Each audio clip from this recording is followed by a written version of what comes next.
उन्नाव गंगाघाट कोतवाली पश्चिमी चौकी क्षेत्र के अंतर्गत ऋषि नगर में रहने वाले गणेश शंकर, जो कि उन्नाव में पीएनबी बैंक के कर्मचारी है, इनके साथ एक साइबर क्राइम के द्वारा धोखाधड़ी का मामला सामने आया है।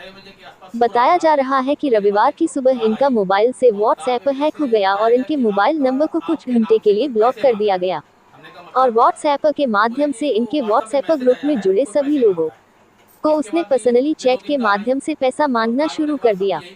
करीब लगभग 10 लोगों ने उसके दिए हुए यूपीआई नंबर में सभी से 2-2000 रुपए अपने अकाउंट में डलवा लिया। मोबाइल सिम ब्लॉक होने की वजह से कोई भी गणेश शंकर जी को कॉल न कर सका, जिससे इनके मिलने वाले लोग ठगी का शिकार बन गए। इन्होंने साइबर क्राइम में रिपोर्ट दर्ज कर गंगाघाट कोतवाली में तहरीर दी है। अब इनका कहना है कि जिस तरह से मेरे मिलने वाले लोगों के अकाउंट से धोखाधड़ी करके पैसा ट्रांसफर कराया गया है, अब उनका पैसा वापस कराया जाए। संवाददाता सोनू गौतम की रिपोर्ट। ऋषि नगर 1/451 शुक्लागंज में रहता हूँ। आपके साथ क्या मामला हुआ है? आज जब मैं सुबह 6 बजे के आसपास सो रहा था तो मेरे पास एक कॉल आई और कॉल में मेरे से बताया गया कि आपके नाम से कोई पैसे मांग रहा है। हमने कहा मतलब? तो बोले कि वो व्हाट्सएप में मैसेज आया है, कोई पैसे मांग रहा है। इसके बाद भी फिर 2-3 कॉल आई और कॉल होने के बाद सबकी यही बात थी। तो हमने अपना व्हाट्सएप खोला और देखा तो मेरा व्हाट्सएप कॉल जो है मतलब मेरा व्हाट्सएप काम करना बंद कर चुका था और मेरा मोबाइल भी काम नहीं कर रहा था व्हाट्सएप नंबर वाला, और मैं काफ़ी परेशान हो गया। तो इसके बाद मेरे पास कई कॉल आई मतलब, और लोगों से वो सबसे पैसे मांग रहे थे 2000 रुपये कि हम बहुत परेशानी में हैं और हमारे नाम के माध्यम से, और इस तरह से वो हम लोगों से चीटिंग कर रहा था और लोगों से पैसा मांग रहा था। कितने लोगों ने आपके नाम से पैसा ट्रांसफ़र किया है?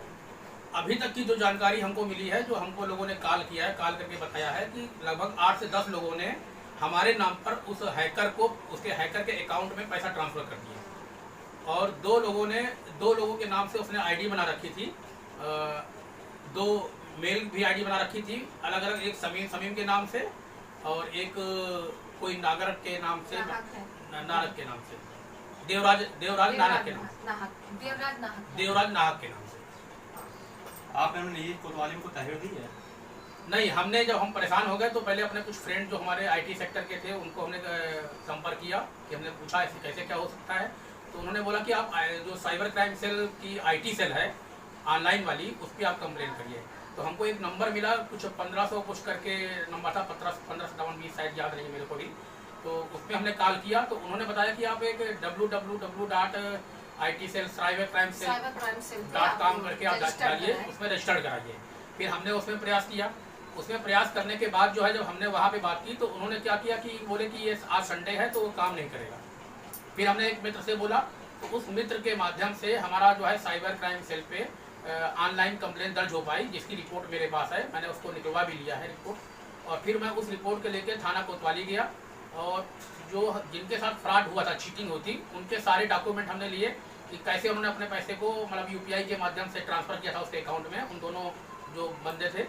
तो उसकी भी कॉपी निकलवा के हमने थाना गंगाघाट कोतवाली में जाके दिया, और तो उन्होंने वहाँ से एक रजिस्टर में नोट करके और उन्होंने बोला कि एक एसआई आपके साइबर क्राइम सेल के उन्नाव में बैठते हैं, आप उनको जाके वहाँ पे कल दीजिएगा। तो अब मैं कल वहाँ पे उनको देने जाऊँगा। आप क्या चाहते हैं?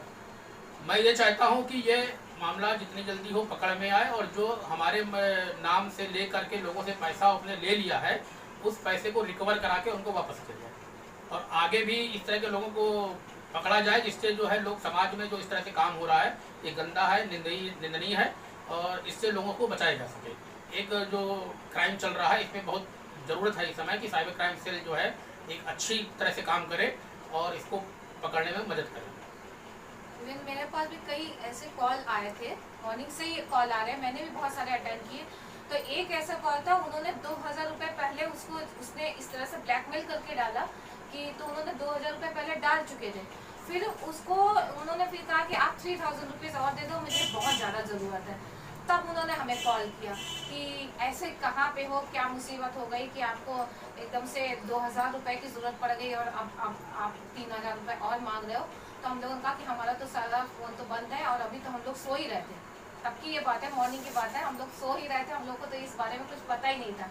फिर धीरे धीरे काफ़ी फ्रेंड्स के फ़ोन आ गए। एक हमारी जो इनके दोस्त की लड़की है वो गूगल में है, तो उसने देखा कि अंकल जी बड़े मुसीबत में हैं, 2000 रुपए की बहुत नीड है, तो उसने पैसे डाल दिए।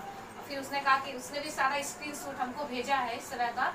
तो हमें ये बार बार ये लग रहा है कि अब तो हमारा व्हाट्सएप तो सही हो गया, काम कर रहा, लेकिन हम इसलिए सुबह से रात तक अब हो गई है, हम अभी भी इसी सर्च में लगे कि कम से कम जिनका पैसा गया है, जिन्होंने हमारे विश्वास से पैसा दिया है, वो उनका रिकवर हो जाए और वो पकड़े भी जाए, फर्दर वो किसी के साथ इस तरह की चीटिंग ना करें। मैडम, जिस तरह से साइबर क्राइम हो रहा है जी, आप लोगों को इस साइबर क्राइम के मद्देनजर रखते हुए लोगों को क्या संदेश देना चाहते हैं? मेरी संदेश यही कि कभी भी, एक तो पहली चीज तो ये एक सबसे बड़ी है कि आप एक जानते हैं, जिसको जानते हैं, जिसका आपके पास कांटेक्ट नंबर है, और आपके पास अगर किसी ने भी पैसे की नीड करी है या ये कहा है कि फलानी जगह आके हमारी मदद करो, तो फर्स्ट पहले आप उससे कॉल करके पूछे कि ऐसी क्या प्रॉब्लम है, क्योंकि आजकल सारा आराम से फेसबुक भी हैक हो रहा है, व्हाट्सएप भी हैक हो रहा है, और इस तरह से कभी हो सकता है कि आपको कहीं बुला के और आपको कि आपके साथ कुछ गलत क्राइम कर बैठे, तो पहले आपको कॉल करके उस जगह के या उस स्थिति का अंदेशा करके मतलब क्लियर कर लेना चाहिए, और 2-4 लोगों को भी इस बारे में बताना चाहिए।